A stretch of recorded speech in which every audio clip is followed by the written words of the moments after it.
ലോകത്തിൽ ജയിക്കുമാറും അമ്മ കഴിഞ്ഞെന്ന സജ്ജനങ്ങൾ അഞ്ചസാവന്നിടും പാലിച്ചിടാൻ നമ്മുടെ സുന്ദര ബ്രാഹ്മണനെ അമ്മ വരുത്തിയയച്ചതല്ലോ.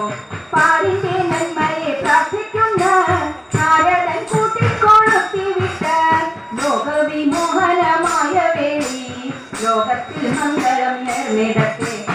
പുത്തനായി തീർത്തൊരു ദ്വാരകയിൽ ആത്തമോദം നടുമുറ്റത്തായി ഉത്തമ സ്ത്രീകൾ വിധിച്ച പോലെ രുക്മിണിയെ കുടിയിലെത്തു ഭാഗ്യം. ആറാപ്പുവാക്കില